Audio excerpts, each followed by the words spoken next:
So we do consider from time to time people who require some support to get by with things.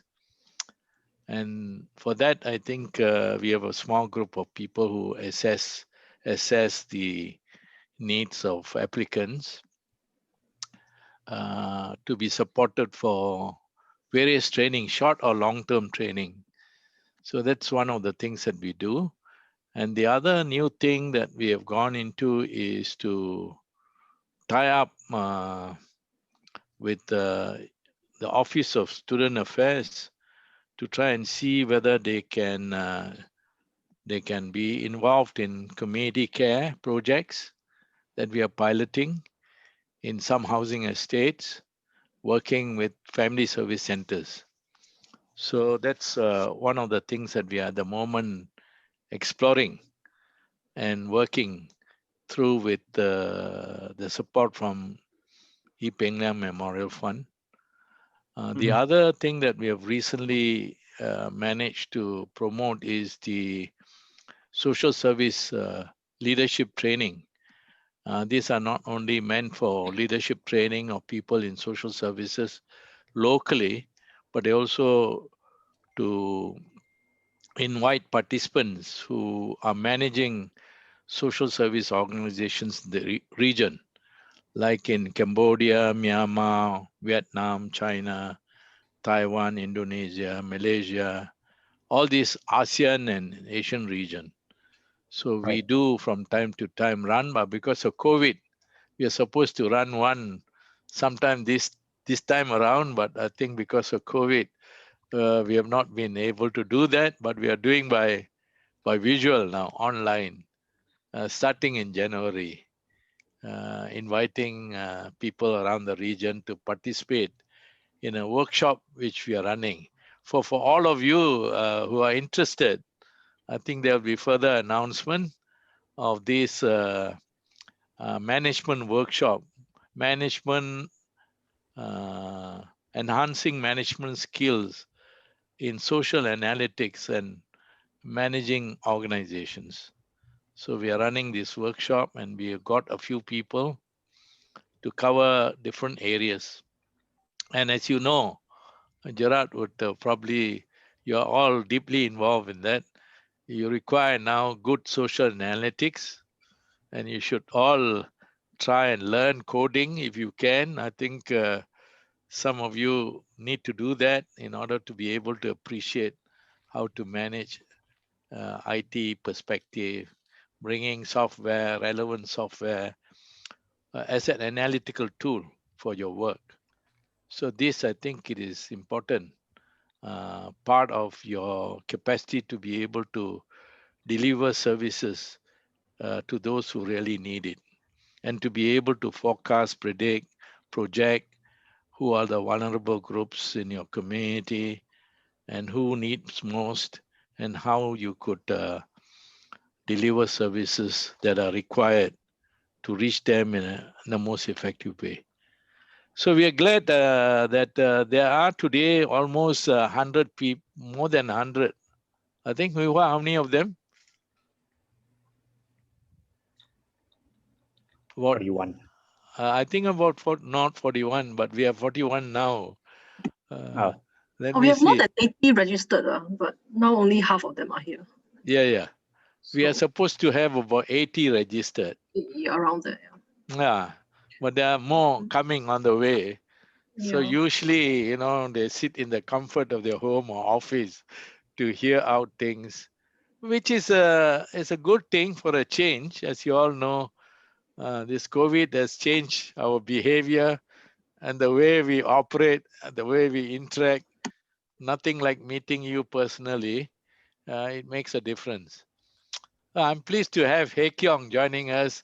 John Ang looking very perplexed, in deep thought, smiling away. He's in one of those, he's still active, as ever in the social service organization. And then we have He Kyong, who has joined us in this seminar. And she's doing good work in youth and family and and other things, gambling behavior, addiction, and other related stuff, particularly in juvenile delinquency, youth at risk, and all that. So interesting number of people. And Tan Siu Fong from Sengkang Family Service Center. Yes, good to have you, Siu Fong. Yes, Dr. Yeah, Vasoo, nice to yeah, meet you here. yes, It's so heartwarming. So by hearing you sharing about the resource and the possibility here, yes, yeah, so quite excited. yeah. We will be running from time to time, seminars, and we will bring in people to come and conduct workshops, maybe physical workshops, presence, hands-on sort of a thing is quite important for social workers and therapists and all those working in human services. So we hope to run that, and we are quite fortunate to have Gerard, Chung, to catch hold of him, because we've got to arm twist him, persuade him, because he's a E. Peng Liang scholar. So normally what happens is all those who get support from us through E. Peng Liang, we always get them. Part of your responsibility is to present a few papers, at least 2 papers, your thoughts in your area of training. So all our scholars who come back from studies, or they are supported, are required as part of this scholarship to make presentation. That's why we managed to not arm to it, but got encouraged Gerard to make his presentation. And then there are a lot of students here, I know. They are all either in school, now online sort of a thing, at home-based study now. Now home learning is becoming one of the things. So quite a number of students here. I'm glad they have joined us. It's a good thing, because it's good to hear from people who are in some special training. Particularly parenting, I think, is becoming an important area. And I probably like to hear you all, what other kinds of seminars you like to have. Paternal grandparent. Huh? Yes, I hear some whispering. Any viewpoints or not? You can unmute yourself if you want to share your opinion, so that I think the fund, Yi Peng Liang Memorial Fund, will be able to subsequently plan ahead as to what would be of interest to all of you. Any viewpoints, Xiu Fong? Any inputs you can give? Oh yeah, thank you, Dr. Vasoo. Yeah, Yeah. because I'm practitioner, I work as a counselor in Yes. the community for 15 years. So I'm very Yes. excited about today's topic. Yeah. Because as a practitioner, so can you hear me clearly? Yeah. Yes. Yes, yeah, because Yeah. as a practitioner, I think that we need the knowledge that they can so they can inform our practice. So we are Mm. also aware that during this period, so the family conflict and family violence are increasing in our community. So today Mm. I'm very excited to learn from Gerard. Yeah. Yeah. Yes, Gerard, you'll be hearing from Gerard soon. Mm. Any other viewpoints that one likes to give? Dr. Vasu, I think just Yeah. like you mentioned about the programming, right? Because I'm Yes. thinking that right now the trend, the AI and the big data Yeah. already affecting the private sector. So I believe Yes. that in our social service sector, the big data and AI may also influence us. So I'm thinking that right now, because of COVID, we already conduct more and more June session. I'm Yeah. wondering in future, uh, can we make it online so that we can access to anyone in the community? Yeah. I'm trying to persuade Gyok Ling's hubby, Chan Lapchi. He is a software engineer, and being a closely associated spouse of Gyok Ling, he has got some tools that I hopefully will get him virtual sort of a counseling, walking through virtual basis of counseling clients in groups, and also to be able to sit in, in a counseling session through virtual sort of a thing. So you can join a virtual community. So I'm trying to get him to see whether he can provide some training. And those who like coding, and other related stuff like PowerPoint presentation, like all other types of media, social media presentation. He's good in it. So I'm trying to get him, if possible, to run some workshop or invite him under Liang fund to try and see if he can run a few workshops along the line. So he's good in that. And he's also good in trying to get children to learn animation. You can learn about animation and how to make presentation. So he has retired and he is a software engineer. He knows about social work because he's closely tied up with his wife and all that. And he's got to know what social workers require. And hopefully we can bring his skills to share with you. And this would be one area which I hope we can open up. So you can enroll, and there will be small workshops. We got to charge you a bit in order that, we won't charge you an arm and a leg, but we'll charge you a little bit of money. Pasila, we charge you a little bit of money. Vele, we charge you a bit of money, not too much. I think we hope to run that. At the same time, I think we'll bring people to talk about how to conduct social analytics and the kind of softwares that you can use.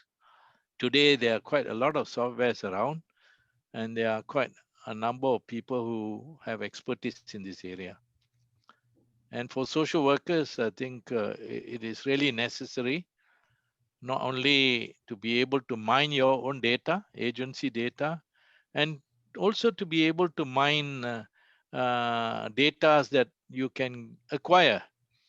Now with PDPA and all that, I think there are all these constraints. Nevertheless, I think rules are rules, but I think they have to be made in the interest for humanity. So I hope that that if you can learn how to mine social data and community data and looking at the profiles of the community in which you work and be able to predict, I think, who are vulnerable, who requires what, and who are lonely out there, who needs help, then I think you can then deploy the necessary help to these people. So it's becoming very important. Social data, social data analytics. So you're right, Sifong. I think we will try and see what we can do to run it. Now, thank you, Dr. Vasoo. Thank you. Yeah. Thank you. And then I think we will have to get to the workshop. We are a bit late. We are hoping to stop at 12 or so. Let me just introduce Gerard Chung to you all. Gerard is, some of you would know, he had worked in the Family Service Center. He is now currently completing his PhD at North Carolina University. You know where is Chapel Hill. If you need to visit the place, you can look him up. It is a good school of social work, Chapel Hill School of Social Work. And he's at the moment working on injury and violence. It's mainly domestic violence, domestic issues, parenting problems, parenting conflicts among parents, child minding. These are very relevant and important issues. And particularly, you would appreciate in a COVID crisis like this, you have heard and you have come across that mental health issues are increasing, because when you have people who are confined to space, confined within the home, there are less elbow room to move around. there are space and spatial issues, spatial conflict. There are differences. You see each other. You are in the way to one another, in the way of one another, and then you run into some kind of problems. And then the children will be running around in the household, especially they are not in school, they're at home. The parents got to think about homeschooling, how to do online schooling. They run into great challenges, and this give rise to parenting issues and parenting problems, spousal problems, and what have you.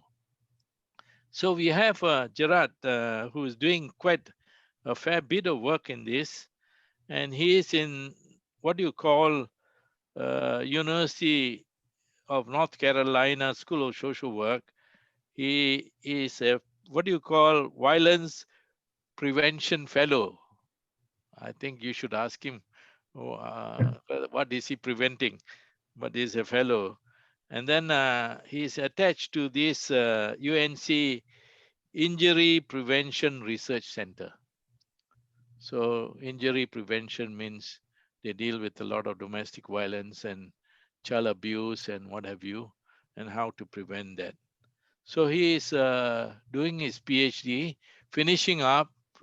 Hopefully he will be back here, I hope, after, if he decides. I'm sure he'll like to come back here and see. I would persuade him to come back. He can finish his postdoctoral if he wants to, but ensuring that, a good talent, trained person can come and share his knowledge. So we are pleased to have him, and we are pleased to have you all for this seminar. And after his talk, which will be about 30 minutes or so, then it'll be open for discussion. His talk today is Parenting and Coping During COVID-19 Circuit Breaker in Singapore. It's a very important arena, and as social workers, all of you are involved in different issues related to parenting. And this, I think, hopefully can be tackled by you with good insights and sharing of viewpoints and getting to know what are the issues and challenges and risks faced in parenting during COVID times. And also outside COVID times, I think these are some of the continuing issues that we all face in communities like Singapore and other places.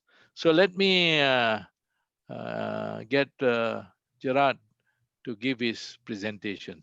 Let's give him a big hand, shall we? You don't hear me, but give him a clap. Thank you, thank you. Okay, Gerard. Let me Over just to share you. my screen. Yeah. Okay, can you see this? Yeah. Okay. Okay, hi everybody. It's good to see familiar faces. And I definitely miss Singapore a lot. And after 4 years here, me and my family, we're really getting homesick. And we really want to come back. And hopefully you don't have to persuade me. I hope I can get a job back in Singapore. And if I can get a job, I'll definitely come back. So before I start, I just want to say thank you to Dr. Vasoo and the committee, and also Hui Hua for organizing this and giving me an opportunity to present my study. Yeah, I've been here about 4 years in USA, and I'm doing my PhD in social work at the University of North Carolina at Chapel Hill. And with the COVID thing, it's really impacted also my own life as well, my own family life. Since February, for the past 9 months, I know in Singapore things has really gotten better. The transmission rate is low, and I hear that you guys are almost getting the vaccination at the beginning of next year. But for us, we over here for the past 8 to 9 months, since February or March, we have mostly been in a lockdown, not lockdown situation, but a stay-home kind of condition. There are no mandated lockdowns for us, but kind of advisory for us to just stay at home. So we have mostly been at home, and this has also impacted our family life. I have 2 boys. This also impacted us and also impacted my son's education. I remember in the beginning of the pandemic, when everything was still new and we all very scared what's going to happen outside. I remember my son asking me in the morning, Daddy, where are we going to go? Where are we going today? Where are we going out today?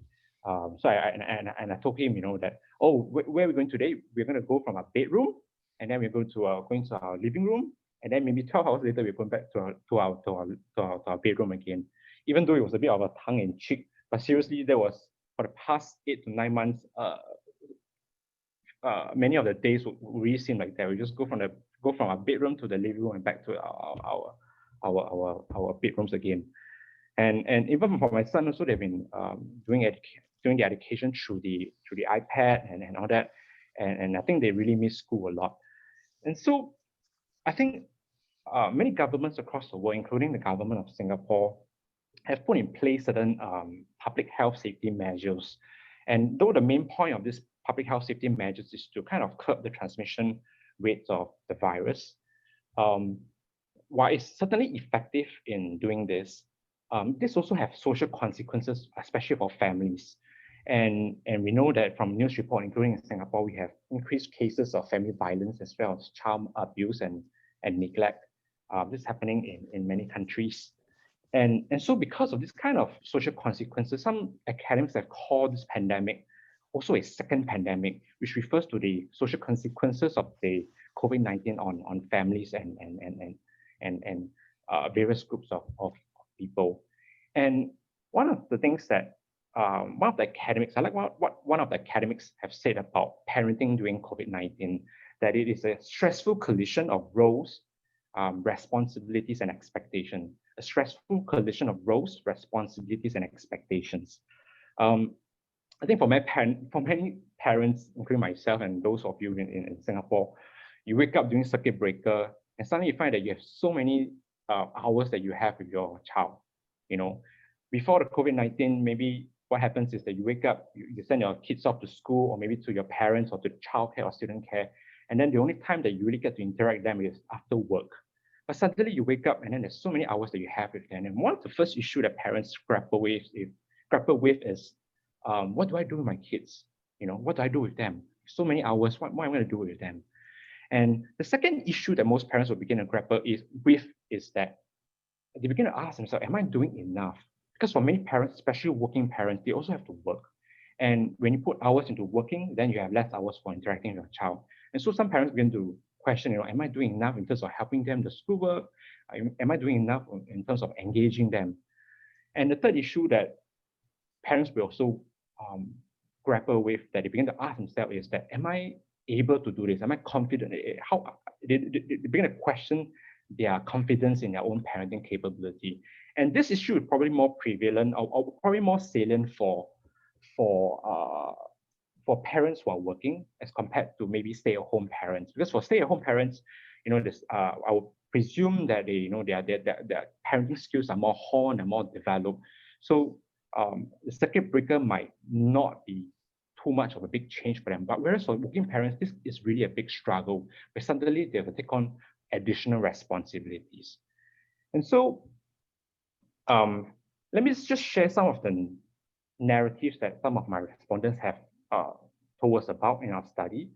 Like for example, this respondent talked about how the COVID-19 has brought a lot of uncertainties in parenting, and we're forced to stay home 24/7, which is difficult for young children. Hence, my mental wellness is affected, as I feel that I can get released from being outdoor with the kids. This respondent talked about how the COVID situation has reduced work and income, but has increased time at home, which is positive. However, due to having to work from home, there's still little time to monitor the child. So for this respondent, it seems like a contradiction. Having more time at home now during circuit breaker, but yet you're not able to spend it on interacting with the child. But there are also respondents who talk about how they actually cope, during the pandemic, and it's not all gloomy and not all negative. And people do cope, and people find ways to cope with new challenges. And so there's also a need to better understand how parents cope during the COVID-19 pandemic, especially during circuit breaker in Singapore. And so before I talk about some of my goals for our research and for this presentation, let me talk about the model that we use to conceptualize our study. The model is actually the parenting stress model, and I find this a very useful model, not just for research, but also for practice. In this model, you have parenting stress, which is the key construct right in the middle over here. And parenting stress is defined as a psychological reaction when parents experience parental demands that are inconsistent with expectations, or they do not have the resources to meet the demands. Parents are expected to teach, parents are expected to help the kids with the homework while also being able to do their work. And so there's this kind of demands, and they may not have the resources to meet them. And when this happens, then parenting stress can arise. And a key tenet in this parenting stress model is that parenting stress is a key determinant of parenting behavior. And another thing that's important about this model is that you have parenting relevant stressors, certain sources of stresses that would affect parenting stress. So you have work. For example, how are parents able to balance between work and family at home? What are the kind of support that they get from their employers? Life events such as pandemic, marital relationship, and parent-child characteristics. And so another important aspect of this model is actually coping, where coping is supposed to directly act on parenting stress and reduce parenting stress. And so for lockdowns, or even partial lockdown, or even something like circuit breaker, because of the reduced contact that families now have with their community, so there's reduced social support. And because of the increased demand, parenting stress has been hypothesized to increase. And so many existing studies have talked about how coping strategies are important in reducing parenting stress. One important study that was done and continued to be one of the more classic studies, actually Dieter and Beckert, where they did a systematic review of studies and found that coping can help to reduce parenting stress. But it's also important for us to differentiate between coping strategies that are effective versus those that are not so effective. Certainly, burying your head into a hole into the ground will not help you to cope, and might even lead you to end your life earlier. And so we need to focus on what are some of the effective coping strategies that can include problem-focused solving strategies, emotion-focused coping strategies. These are strategies such as to help you when you're anxious, you find ways to kind of reduce your anxiety about the situation. Or include effective coping strategies also include getting support from spouses and friends, and people around you can provide you emotional support or instrumental support. And so, given that that's our model that helps us to conceptualize the study, let me talk about some of the research questions. We were curious about parenting stress and what are the levels of parenting stress among our parents. And trust me that we do not, in existing studies, that we really do not know a lot about parenting during a pandemic. We do know about how large-scale events such as war, natural disasters, such as Hurricane Katrina in the US, or even terrorist attack. Existing studies have found that this kind of large-scale traumatic events can have an impact on parenting. And so this study was really like an exploratory study to try to better understand what is happening for our parents during the circuit breaker. And so we're also interested in activities, how parents are engaging their children in terms of their activities. We're interested in relationship closeness and also harsh parenting. And harsh parenting here is usually characterized by very high aggression, high negative emotion, as well as coercion, where you force your child to be compliant to your commands. And in my earlier presentation to the Social Service Research Center, we actually talk about how parenting stress mediates the effects of COVID-19 on some of these outcomes over here. So in this presentation, I kind of take a more broader perspective and look at some of these outcomes of parenting and try to see whether, I forgot to say that we're also interested in look at coping among parents as well. We want to look at some of these outcomes and how are they different among three subgroups of parents. We have working mothers, the working fathers, and as well as stay-at-home mothers. We would expect differences between this group because existing studies have shown us that working parents, even within working parents, working mothers and working fathers, there's still a gender gap in terms of childcare. And so questions about whether this kind of gender gap in childcare continue to persist during a pandemic or during a circuit breaker. And so our research questions, we have three. First is, how was parenting like during the circuit breaker? And we want to know what are some of the differences in these parenting outcomes between the working parents as well as stay-at-home mothers. I'm focusing on stay-at-home mothers, not because I want to neglect the fathers, but because we didn't have numbers in terms of the fathers. So I decided to exclude them. So so that we get a more representative result. And our last question is actually a very exciting question because I use kind of a text mining method to look at what are some of the coping methods that were used by parents. And so let me just talk about, before talking about results, let me talk about our study, the method that we use. Firstly, we did a online survey for parents from April to May. This is roughly about the first month of circuit breaker. And study criteria, we recruited parents who were aged 18 and above. They have to be living with at least one child who is aged 12 or younger. And they have to be living in Singapore at that point in time, and they have to be Singaporean citizens or PR. And so in total, we had about 258 participants. And so just some characteristics of our sample, and this is important to know so that we know what the results we'll be talking about.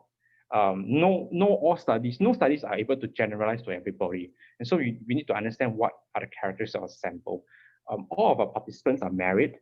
The parents' age was mostly 36 to 40. 32% of them were aged 36 to 40. Most of them were Chinese. Most of them were mothers, with about 36% of them fathers. And highly educated, with 85% of them getting a university degree, having a university degree, and with most of them employed. For the children, most of them were aged 0 to 6. So we're talking about preschoolers. Most of the parents have one child, 46% of them, whereas the 54% have two children or more. 97% of the parents had at least 2 caregivers at home during the circuit breaker. And so this really reflects what happened during a circuit breaker, where most of the parents will be at home because of what is required for circuit breaker. And let me just talk about some of the measures that we use. For parenting, we have the parental stress scale. What's important to know is that parental stress is distinct from other kind of stress, such as marital stress or work stress. And so parenting stress really refers to parenting tasks. So the parental stress scale actually looks at individual perceptions and feelings of stress associated with being a parent. So an example of item here is that whether we ask the respondent and the parents report about themselves is that they're asked to rate their agreement with this statement: I feel overwhelmed by the responsibility of being a parent. We also ask parents about their engagement in activities. We ask them, do you find yourself spending more time with your children in the past week? And to get them to select one or more of a list of 14 activities that include some of the activities over here: walking, telling stories, sports, cooking, playing with toys. We also look at harsh parenting, and we use 3 items. These 3 items look at yelling. Did they yell or scream at their child more often in the past week since circuit breaker started? Whether they use harsh words, whether they spanked or they caned. We also look at parent-child relationship closeness using 3 items. How close do they feel to their children in the past week? How often they praise or compliment, and how often have they shown love and affection? We also had some measures that actually look at the interaction between work and family. So we asked parents, how well were they able to balance between work and family? So parents rated their agreement to this statement: I can balance my work at home and parenting well. We asked them about the kind of support they get from spouse and their employer in terms of employment. So for example, support from employer, we asked them whether their employer gives them flexibility and support that helps them in their parenting. And so let me just talk about the results. And so in this graph, it actually shows the activities which parents are spending more time with their children. And parents can choose one or more activities. And on the y-axis over here, you have 14 activities over here. And on the x-axis, you have the percentage of parents. And so quickly, you can see from this graph, you can see that 76% is the highest because it's the longest horizontal bar. 76% of parents say that they, majority of parents, 76% of them say that they actually show some TV with their children. This is followed by 66% eat meals. And this makes sense because previously, for working parents, maybe they don't have to prepare lunch, they don't have to prepare dinner, maybe even, but right now they have to prepare all 3 meals. And so there's a lot more time to kind of have meals with their children. And this is followed by hugs and physical affection. Maybe now during circuit breaker, there are more chances for parents to have kind of affectionate interaction with their children. So I kind of summarize over here, what are some of the highest percentage? Most of them were watching show, meals. Oops, what is this? Oh. Sorry about that.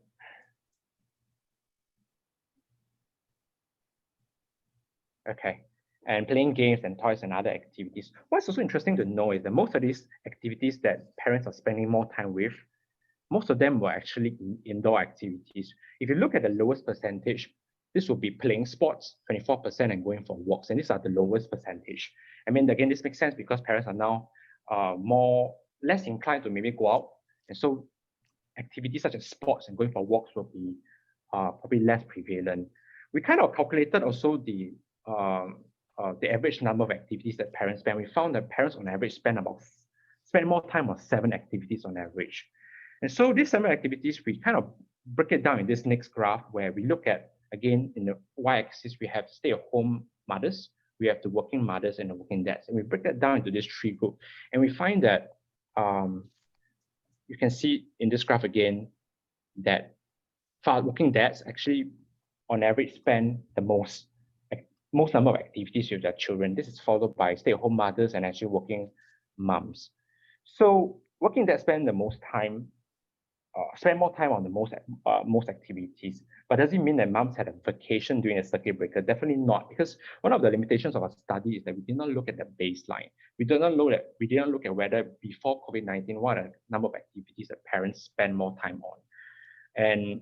But we know from existing studies in overseas when they look at the time use of parents on a daily basis, and even some of the articles in Singapore's newspaper, we know that there's also continues to be a gender gap between working parents and working mothers and working dads, where working mothers, even before pre-COVID, have been spending a lot more time on childcare. And so during the pandemic, probably there may not be as much increase for working moms, but for working dads, there's suddenly this new opportunity to be at home. So there's more opportunity for them to be more involved with their children. So there's a greater increase in terms of that, in terms for the working fathers. And so the point here that I'm trying to say is that we need to consider the pre-COVID gender gap in childcare. But there might be possibility of the closing in the gender gap in childcare during circuit breaker, at least based on this item over here where you're looking at number of activities. I definitely would say that there are other ways to measure how parents, there are many ways to measure childcare, and number of activities is probably just one way to measure it. But possibly there is this closing in gender gap, and other existing studies that are currently coming out in the literature also show that it's closing in gender gap for fathers in terms of their involvement in childcare. But the question is, of course, will this last? Will this continue to maintain after circuit breaker? And so let's just look at harsh parenting during circuit breaker across all parents. You find that 37% of parents had more conflicts or quarrels with their children, 45% had yelled, screamed at their children more often, 27% had used harsh words more often, and 21% of parents actually said that they have spanked or caned their children more often. And I would guess that this is probably also underreported because most parents may not be willing to tell us that they had spanked or caned their children more often. And this statistic here is of concern because you're talking about 21%, which is about 1 out of 5. And we know that harsh parenting is actually a risk factor for child maltreatment. And so this would be some concerns that we would have for parents and parenting during the circuit breaker. Let's try to break that down again in terms of harsh parenting and closeness, and break this down again in our 3 groups. Stay-at-home parents again, stay-at-home mothers, working moms and working dads. And on the y-axis, you have negative 0.3, negative 0.2, and you have 0 here, 0.1, 0.2, and 0.3. Do not worry about the negative or the positive value. And what you just need to know is anything on the right side will be more harsh parenting or more relationship closeness, and anything to the left will be less harsh parenting or lower levels of relationship closeness.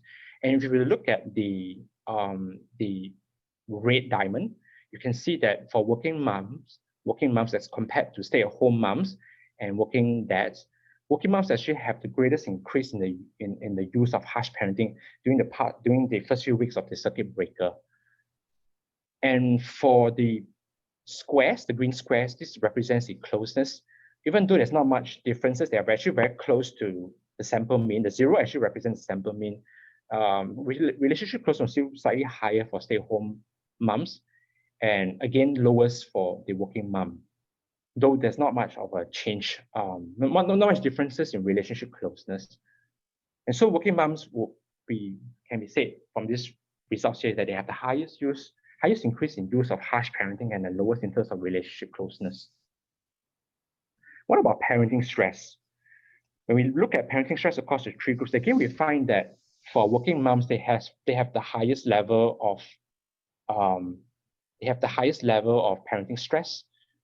And this is followed by the stay-at-home moms, and working dads are actually the lowest. And for work-family balance, spouse support from a spouse and from the employer in terms of the employment, you can see a distinct difference between working moms and working dads. For working moms, they are the lowest in terms of all three indicators: work-family balance, spousal support, and employer support. Whereas for working dads, you see that they have that they report, or at least experience, a higher level as compared to the working moms. And so we begin to be curious of whether is there any relationship between work-family balance and support from spouse and employer. Where is there any relationship in this and parenting stress? And so what we did was we plotted a graph where parenting stress is on the y-axis, and on the x-axis we actually have the work-family balance and spousal support. We actually did a composite. We combined all three indicators, and we had a composite that represents the work-family balance and spousal support. And if we were to look at the line, this is actually a line that is decreasing. The slope is decreasing. What this means is that as work-family balance increases to your right, parenting stress actually decreases. And so this makes sense because if you remember back in the parental stress model, work can be a source of stress, or can be a stressor for increasing parenting stress. And so when there's high support and high work-family balance, this might reduce the levels of parenting stress among parents. And what is also interesting here is that if you look at all the dots, the red dots actually represent the working moms, and the blue dots represent the working dads. And you can see that there are more moms on the top left side, which represents a higher parenting stress and lower work-family support and work-family balance and support.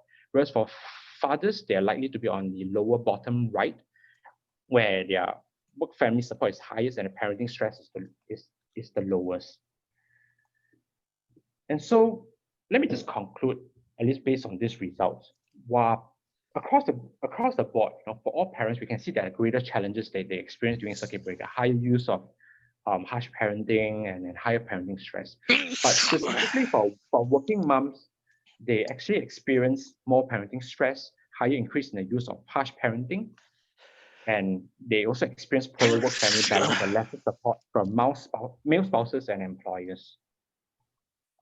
So we've been talking about parenting stress and we've been talking about harsh parenting. Let's now shift the lens to look at how parents cope during a circuit breaker. And so to do this, one of the things that we did in our survey was actually to ask parents an open-ended survey questions. Most of the results that I just presented, most of them came from closed-ended survey questions where we get parents to respond on a Likert scale, from 0 to 5, how they felt about certain things. But we also included some open-ended survey questions. And one of the questions that we asked them was, what has helped you to cope with parenting in the past weeks? And so we got many responses from parents. Some of them talk about remembering God's word. Some of them talk about calming down, having more patience to deal with unhappiness. Some of them talk about setting time to be with the kids, and time to myself is essential to keeping everybody sane. So we have many, many responses, and we have about a total of 250 responses, and all of them were texture data. So we had to find a way to analyze this. And for our study, we actually used the structural topic modeling algorithm. And this is actually a kind of text mining method. And this, increasingly, this is a very popular method to be used among some of the computational social scientists in terms of how they're going to analyze text data. And it might be a good alternative to more of the conventional qualitative thematic coding.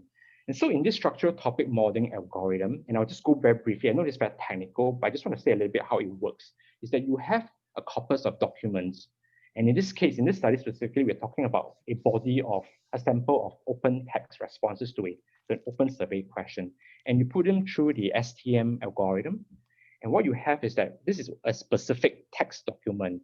And this could be, for example, an open-ended response from one of the parents here. For example, this parent said that how they cope was that they get help from spouse, getting enough sleep, adjusting work hours around child's awake and sleep time.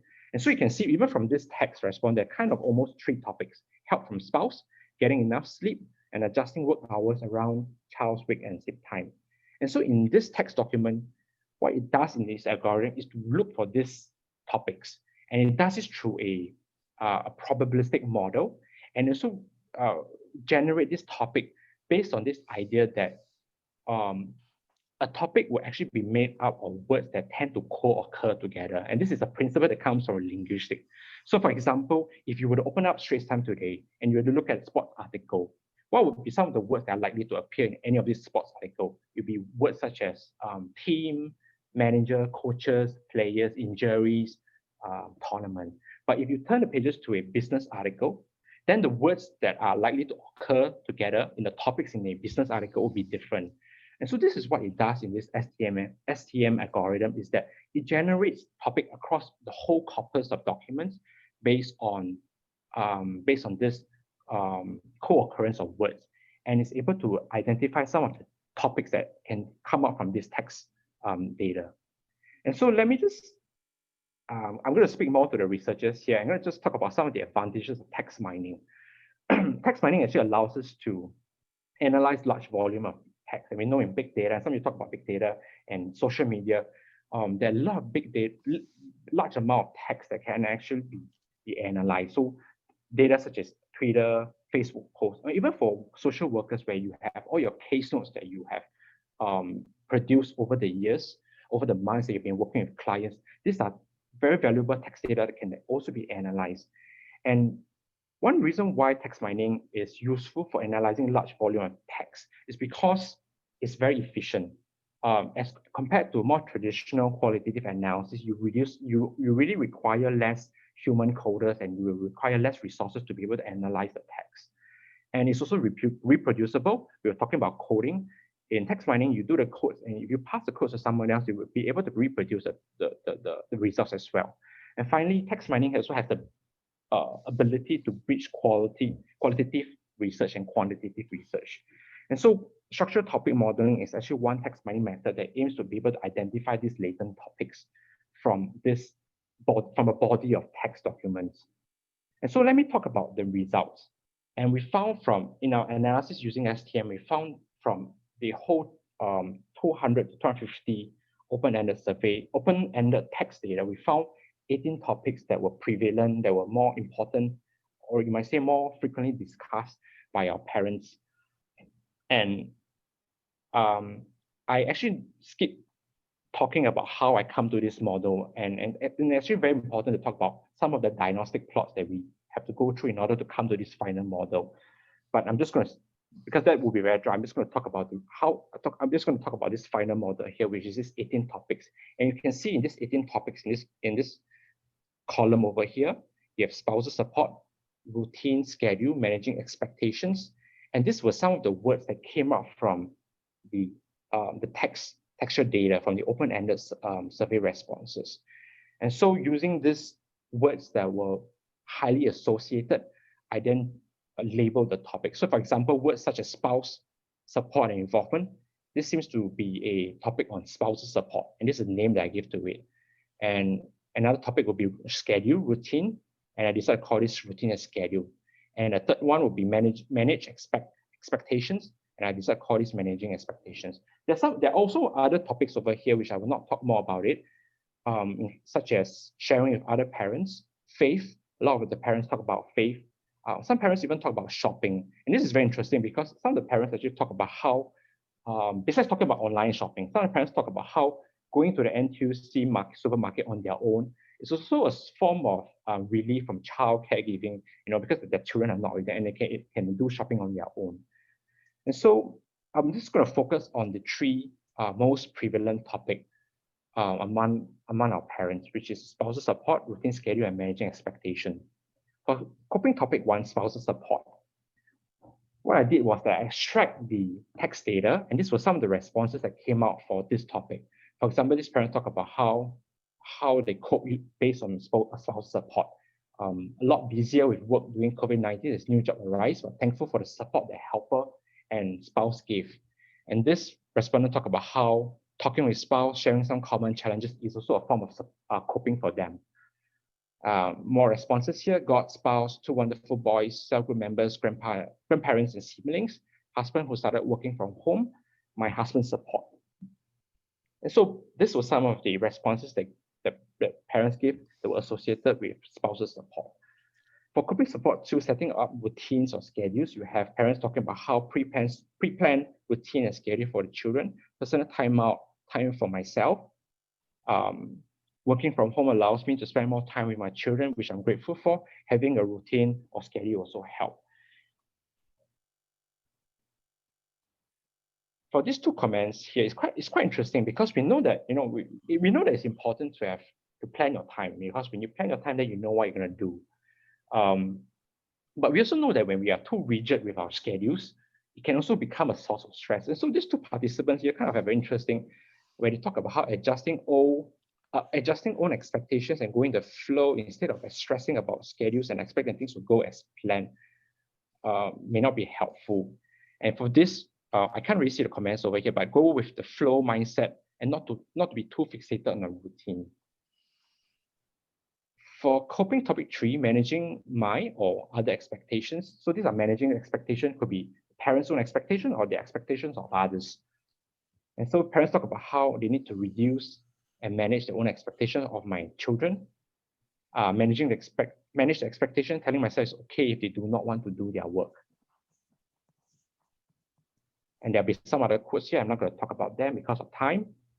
So let me move on then. We have been talking about some of the topics that arise, but the STM algorithm also allows us to see what are some of the topics of coping that also tend to occur together. And so in this graph, which kind of showed all the topics together, and the lines on this graph actually represents topics that are closely related together, that they often happen together. So take, for example, faith and patience. We know that faith also teach certain values. And so a lot of parents, when they talk about faith that they depend on to cope with the challenge of parenting, they also talk about how they learn to be patient as well. Similarly, we know in faith, a lot of us, when we go to church or when we go to a temple, there are friends who also are worshippers of the same faith. These are also related to faith. When they talk about faith, they also talk about friends who they also depend on to talk about their problems. And so things such as also when they talk about spousal support, they also talk about how having a spouse to support them, help them to know that they are not alone. So the STM allows us to identify the topics that tend to occur more together. The STM algorithm also allows us to see how the coping topics can be associated with certain factors. And so over here, when we look at parenting stress, we found that parents who experience stress were more likely to cope by talking to friends. You can see in this graph over here, for parents who had higher levels of stress as they go to the right, they were more likely, and the y-axis, this would be how much they talk about a topic, it would tend to increase. When we also compare coping topics across working moms and working dads, we found that working moms were also more likely than working fathers to talk about coping topics that are related to talking to friends. Working moms were more likely to talk about depending on domestic helper to cope. Working moms were also more likely to talk about managing expectations than working dads, and also more likely to talk about connecting with other parents. I mean, this could be a gender thing where working moms are more likely to talk with their friends in terms of to get emotional support. But we also found that working moms were less likely than working dads to talk about certain coping topics, for example, focusing and also exercising. Working moms were less likely than working fathers to talk about exercising. And so let me begin to summarize our results. Key finding 1 is that we find that across the board, parenting stress is high and parents are spending more time in terms of activities, and there's a higher increase in harsh parenting across for all parents. But we also found differences across the 3 groups. For working fathers, working mothers and for stay-at-home mothers. And especially for working moms, again, I emphasize that they experience a higher level of parenting stress related to parenting, and also a higher increase in terms of the use of harsh parenting during the circuit breaker period. And also, working moms are more likely to perceive receiving less support and flexibility from spouses and employers, and also poor work-family balance. But as much as we are concerned about parenting stress, we also need to keep in mind that parents are also using coping methods. And as we also found in this study that they are using various different coping methods, and some of the more common methods that we're using is in terms of spousal support, routine and schedule, and managing expectations. And key finding 3 is that the parenting stress model is a useful model for practice and will be helpful in terms of when you're working with clients, how you're going to conceptualize the case. You want to look at parenting stress. You want to look at some of the behaviors that might arise because of parenting stress. You want to take a step back and also look at some of the possible source of stressors that may increase parenting stress among parents. And so let me move to implication for research practice and services. For implication of research, our study is also limited. There are kind of more questions that after from our study, there are actually even more questions that we actually have. We do not know what will have changed in the post-circuit breaker period. Would the gender gap in childcare continue to persist? Will fathers continue to be more involved in parenting? This will be more interesting. These will be interesting questions for future studies to look at. We also were not able to look at whether the coping methods were effective or not. And so we suggest that more studies using qualitative approaches will be useful to understand in-depth experiences of the working parents. Our study also will kind of focus on a certain group of families. And so we need to also look at parenting during COVID period for parents that are from other kind of circumstances, such as low income or special needs. And so the third point here is that the STM algorithm might, at least in this study, shows that it to be an efficient and valid and replicable way to analyze texture data, such as open-ended survey responses. Implication for practice. For practitioners out there, increase in stress and harsh parenting is a risk factor for child abuse. And it's important to assess for the severity of the harsh parenting and also the duration. If these things are happening over a period of time, then this will be an alarm for most practitioners. It'll be something to actually pay attention to. And you might want to pay attention for the working mothers. Again, the parenting stress model provides us some possible ways to look at in terms of reducing stress. We might want to work at some of the sources of stresses that may contribute to parenting stress. And especially now in post-circuit breaker, there may be new stresses that may develop, and this will continue to contribute to stress level. And so this is something to assess for. Pay attention to coping, because parents do have coping, and we should also look at what are some of the adaptive coping methods that were used. And lastly, this is the last slide, implication for services. Psychological services, counseling, and social work services are vital during circuit breaker. In the post-circuit breaker period, we can look at evaluating some of these services to understand how they have been helpful for families. But I think it's also important because I know that it's also very difficult for workers to work during the circuit breaker period. So I think it's also important for agencies to look at how the services was delivered and to look at how they can improve these work processes for practitioners, because practitioners may also be parents and also have families. And so looking at how the whole experience of working during circuit breaker might also be useful. Second point is that because parents are all at home, and so your usual office-based kind of parenting intervention may not be possible. And so we may want to look at implementing online self-directed parenting interventions. And lastly, to address differences in employers' expectation and support for female and male employees. Before circuit breaker, I think most companies may not be willing to kind of offer work at home kind of employment option. But what the circuit breaker has done is that it's kind of forced companies to adopt this option. But what our study at least showed that as much as you can put in place a structure such as this as working from home, there's also a need to kind of change the culture around what employees expect from female employees and also male employees as well. And so we have more information about study on this website over here. And one of our studies where we actually look at the mediating effects of parenting stress has also been published. And so this article can also be found on this website. So I invite you all to go to the website and you can also get more information about our study.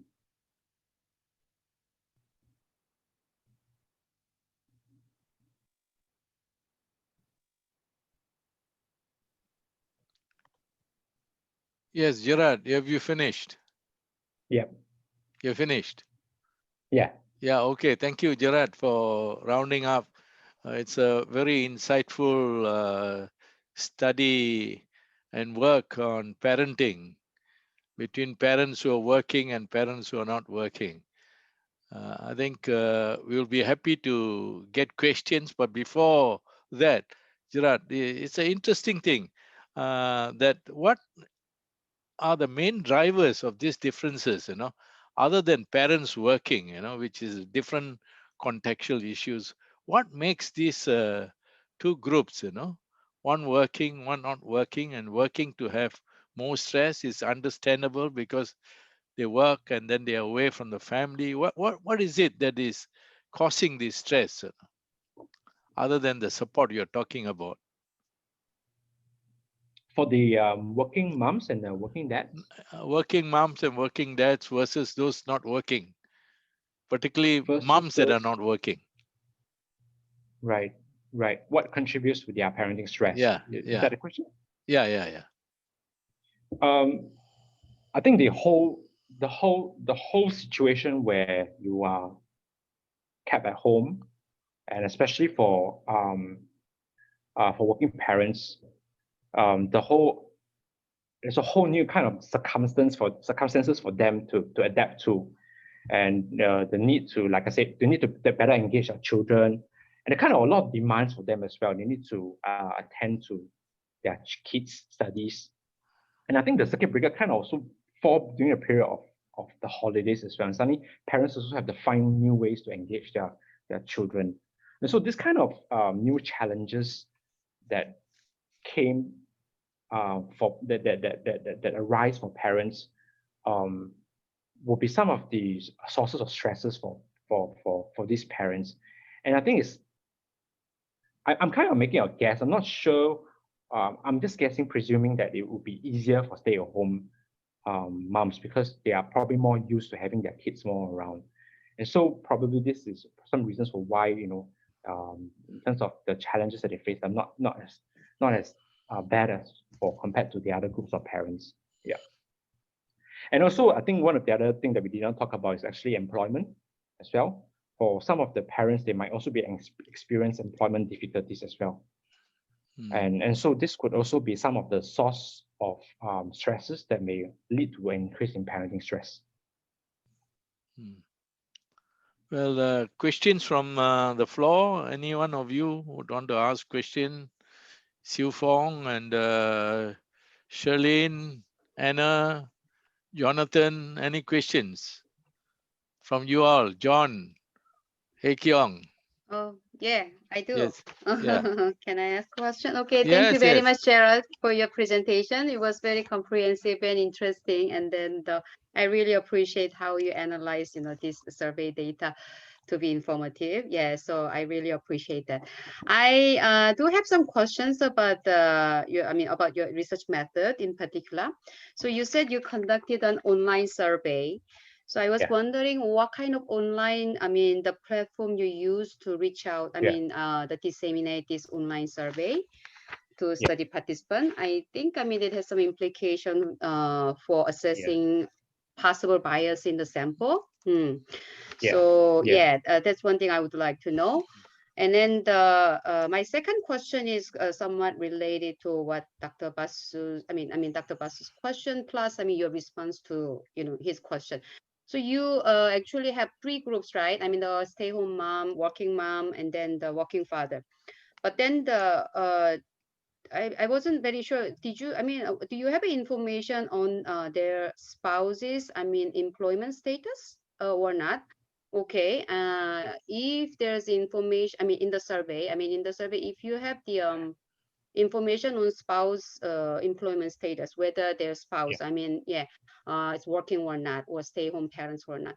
Then I was wondering why you didn't actually incorporate spouse, the working, I mean, the employment status in the grouping.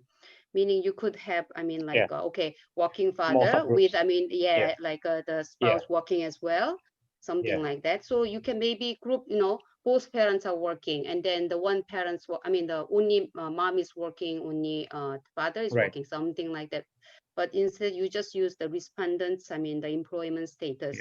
So I was wondering why, you have, you know, that, I mean, that kind of approach. I mean, when you're grouping, I mean, that, you know, so your study respondents, I mean, this way, that's it. So the first question was about the survey methods. And so, we did online survey. We used the Qualtrics system because my school allows us to have free access to Qualtrics. And so we use that rather than SurveyMonkey or whatever. So Qualtrics was very useful. And because I'm also based, you want to ask something? No, I mean, the Qualtrics is like you know, this the system. I'm talking about. So when you actually send out the, you know, the online survey, I mean, online survey link, right? Then where did you get the list of these study participants? I mean, Qualtrics did it for you? No. So that's So I get what you're trying to say. So I actually contacted community agencies. I went to, for example, Center for Fathering, and they actually offered to send out to their own subscriber list, you know. So I depended on several community agencies, and they send this out. And I also put them on a Facebook, and from there I try to get respondents as well. And so I think, yes, it's true that possibly the way that I survey tend to get certain kind of sample, certain kind of respondents who would possibly respond to this survey as well. I did actually try to contact various family service center agencies, but because my study was very kind of time critical, when I did this survey, I did not know there would be a second month of circuit breaker. So I was rushing to finish this before the first month of circuit breaker finished. So I didn't have much time to wait for agencies to reply. Actually, a lot of agencies did not reply me in terms of helping me with it. So that's why my respondents is kind of, you know, skewed to a more, I would say, more privileged kind of families. And so this is a limitation of it. But if you would ask me whether would this kind of results be much different for maybe low-income families, I would actually say that the differences that I found here would be even greater. And so this will be some of the things I want to talk about the survey method. Is that okay? Yeah. Also, that's why I think it explains you have more positive responses from working fathers. I mean, some of the samples are from centers for fathers. I mean, centers, fathers or something like Okay, that is very helpful to understand. And so the second part was about including whether, you know, kind of tearing down whether these spouses would they be also have husbands who are spouses who are employed or not. Well, the first basic I think we may not have that information whether for this respondent whether their spouses were employed or not, but we do have a total family employment status, family income, and their own employment status. So we will not be able to know in a sense. But I think even if I were to know, given my sample size with 200 parents, I won't be able to tier into so many groups. We'll be left with very small cell sizes. And so it's also kind of a technical difficulty to analyze in such granular details. And so, but this kind of ideas that you are telling me is really will be something that we want to explore further. Yeah, I was thinking that maybe you don't have to have too many subgroups, I mean, in the sample, but then you can group it a bit differently, like both parents working family, and then and then the one parents, something like that. So maybe for your future considerations. But thank you. Surely. Yes, question, John. You are in deep thought. Any questions, John? Yes. Well, now you are grandparenting. You are grandparent. Okay. Gerard, thank you for your presentation. It's very interesting. I have some comments. One is you said that mothers, particularly working mothers, tend to express more stress, like in shouting and whatever, in comparison to fathers. One way to look at it is actually shouting is not necessarily a bad thing. I know we always look at it from a negative perspective and say, well, this is harsh parenting. But if you consider that mothers are probably more preemptive of possible behavioral issues becoming worse. Giving you an example, if a child jumps on the sofa, mothers will shout first, "Get down!" But fathers will probably not. So if you, who is correct? Because mothers are more preemptive, they try to catch possible problems right at the very beginning. And this lies at the heart of what some people have said, that, well, mothers are more risk adverse, fathers are cool, laid back, and so on. That's one thing that you have to bear in mind, which brings in the point about how mothers and fathers select for themselves what roles they want to play. And whether during the COVID lockdown period, the roles change or not, I doubt. In other words, the distribution of roles, the type of roles parents play may be similar. And so fathers engage in a lot of activities, but my understanding is most of these activities are elected by fathers. It is fun. Okay, so he does some fun things with the child, so 3 or 4 activities, and short-lived, and chosen at a time that he wants to. So less stressful. Whereas mothers are left with handling the difficult issues, not at a time when they want to, sometimes at a time when they don't want to, when they have to attend to something else. And so in a sense, explaining the stress of parents will have to take into account all these details. And these details are not necessarily discoverable in the approach that you have taken. I mean, this is just some comments. Yeah, I totally agree. There are kind of a lot of important constructs that I've not looked at, the roles that are being played, co-parenting as well. That kind of, So this will be the limitation of my study. Yeah, in fact, in the parental stress model, they also look at role identity in evidence model, and so that would be something useful to also explore as well. Yeah. Question? Others? Siu Fong, you're there, out there, Sengkang family, all working parents there. Any issues? So maybe I speak from two angles. The first angle, I'm also a working mother. So I have a full-time job, but I had to work from home. So so I think that I'm very glad that Gerard, you shared this finding that actually working mothers seem to be more stressed in parenting during COVID period. So I think that and how I cope with it, I get a lot of support from my spouse. So we all work from home. We had to draw the boundary and discuss what tasks can we do at home. So this is one thing. And another thing, I'm bear in mind the space that what Jelisa mentioned about. So I think in HDB flat, if you are staying in a smaller flat, there are limited space. You may not have enough space for the children to play or for the parent to work also. So I think it's a negotiation of the space. Speak from practitioner in the community, I think that this finding is very helpful to me. At least I can try to also learn from the coping method. So how can I support the parent to negotiation for their parenting differences or marital differences?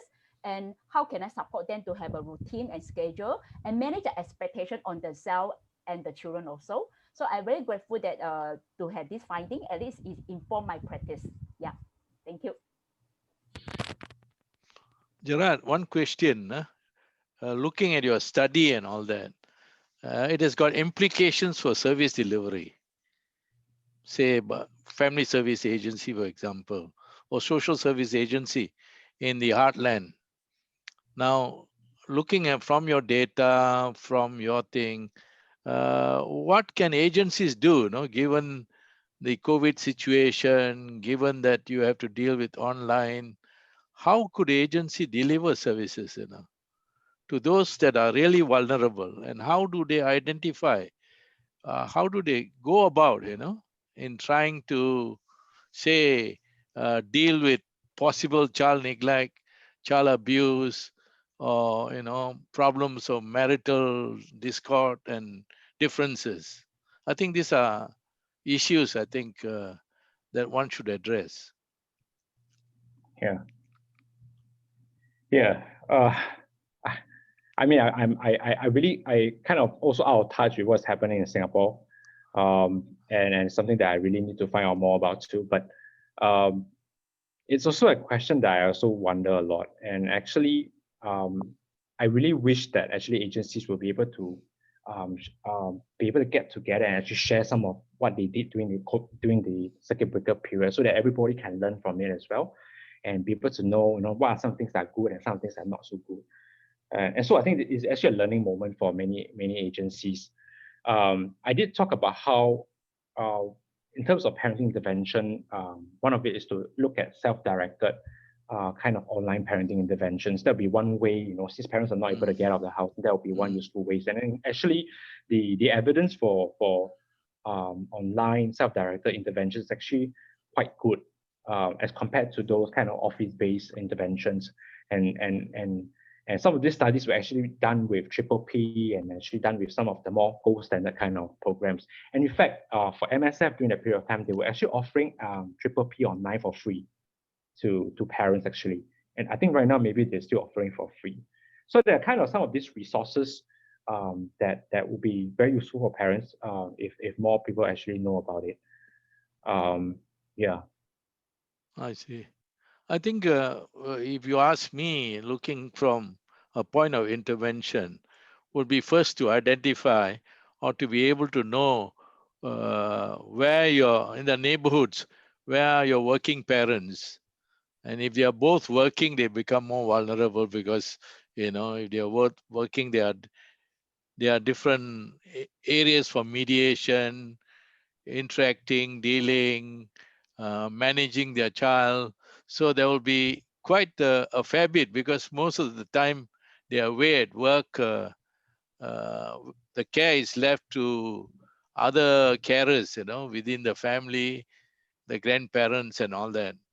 So it is important to see how one could intervene online, parenting workshop, discussion, parent support, those who are effective in dealing with the children and who have found a way to deal with them.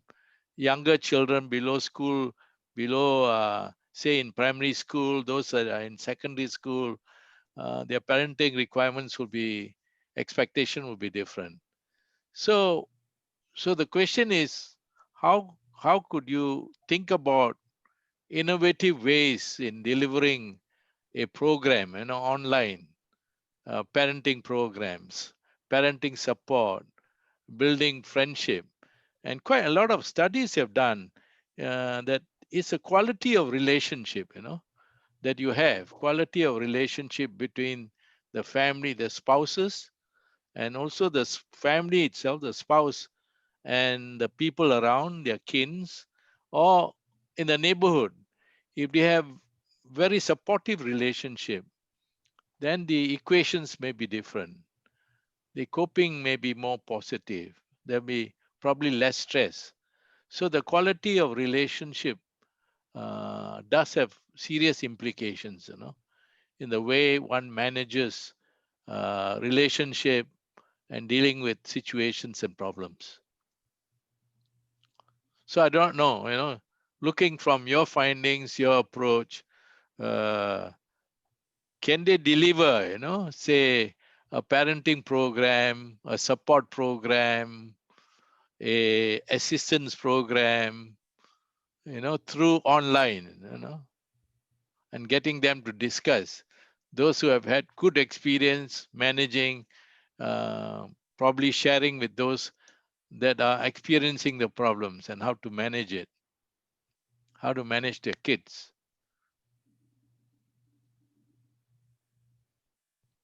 What do you think, Gerard?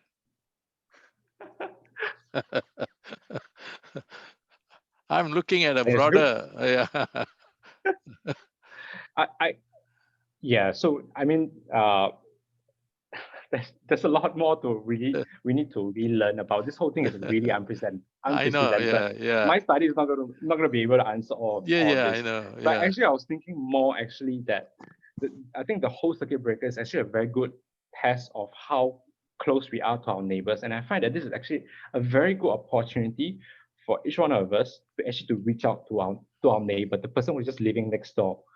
And because I think this is where the neighbors will really be very important in terms of helping other families in terms of various tasks, various daily tasks, in terms of groceries, in terms of even childcare, in terms of various kind of help that they can possibly give. Yeah. So I find that in this circuit breaker, actually one of the best ways is to see how we can actually improve neighbors actually helping each other.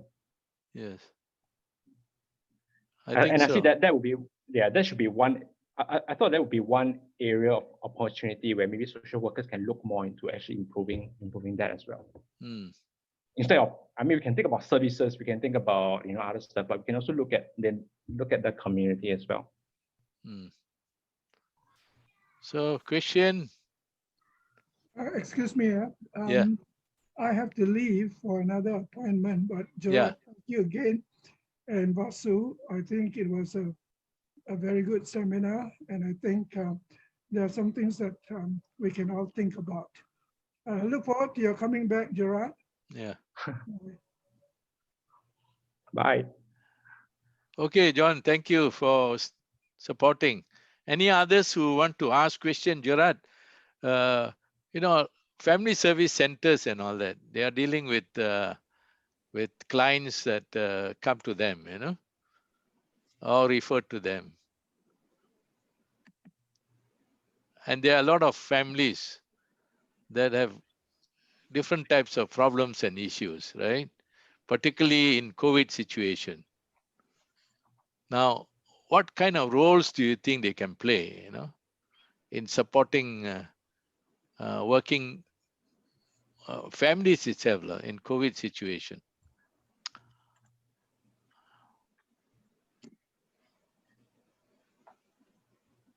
More practical, more supportive, more innovative sort of a thing, which can be either in the longer term helping them to cope better, or providing them the network that they can rely on to enhance their social well-being.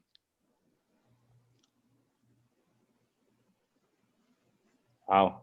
Some thoughts. It's a challenging question. Yeah, challenging question. Yes. I need to think about that. I think need to come back and connect the ground to know what's happening first. No, I think that is a very important question that all of us have to think about. What do we do if this COVID situation continues and second wave comes, third wave comes, like in many places, families they're going to be locked down. A lockdown in specific, I think there may be no major, broader, people are talking about more neighborhood specific site lockdowns. And if this is going to happen, in specific areas, and then they're going to be there 14 days, maybe more, or a month, in some cases, what roles can we play as a family worker, as a social service worker?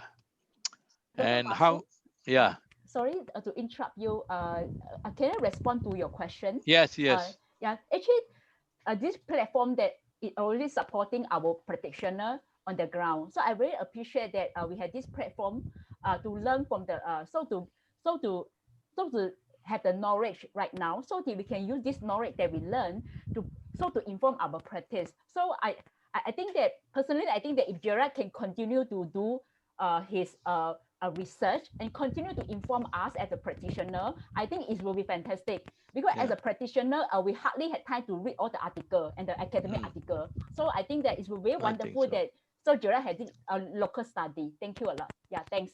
Yeah, Gerard. So you got a lot of to do.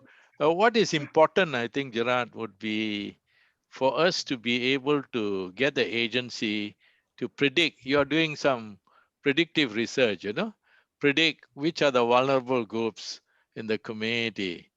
Now, in your case, you have identified that working parents, and if they are both working parents, as Kyung say, the challenges are even different, because both of them would have to remain working together in childcare. So their patterns and the challenges they face could be very different from a single working parent and a working mother or a non-working mother with a working father.